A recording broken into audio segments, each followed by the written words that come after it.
Дури 53 нестандардни диви депонии низ државава се потенцијална еколошка закана за животната средина. Единствената легална е Скопска Дрисла, која е на граница на стандардна депонија, а уште една има и во Гевгелија. Проблемот за кој со децении се чека решение е резултат на несоодветно управување и негрижа на оние кои треба да стопанисуваат со цврстиот отпад. И во градските средини има отпад кој со години се трупал на повеќе од 2000 локации, открива државниот инспектор за животна средина Дарко Блинков. И неопасниот отпад, ако не се менаџира регуларно согласно закон, станува во еден момент опасен, а поготово отпад што имаме десетици години и повеќе, значи на разни локации и во Охридскиот регион, вистина се тие како опасен отпад и меѓутоа тука е проблемот со немањето се уште овие регионални центри за одржлив отпад, тоа нема да бидат депони и треба континуирано, значи транспарентно да се известува за тоа како ќе работат тие за да едноставно се врати довербата кај граѓаните во институциите на системот и на централно и на локално ниво.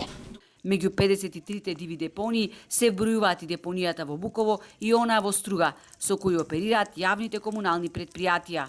Буково само по себе чади затоа што е полно презаситено. Значи 2020 беше последниот рок за негова експлоатација. Сега, моментално, Буково е во таква состојба во која што веројатно и за предпријатието е тешко да одлага отпад таму, за комуналното предпријатие. Тоа е проблем кој што се трупа и трупа.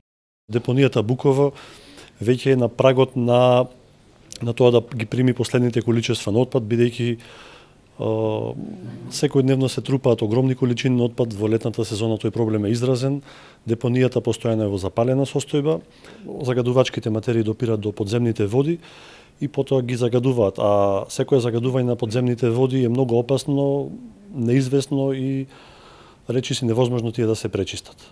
За општините од југозападниот и Пелагонискиот регион предвидено е да се гради регионална депонија во Новаци, за која се очекува набргу да биде распишан тендер. Очекуваме во рамките на 6 месеци огласот да биде објавен и да се избере економски оператор кој ќе го реализира проектот. Планирана е изградба на 5 современи регионални депонии, а до тогаш јавните комунални претпријатија ќе добијат камиони за примарна селекција на отпад.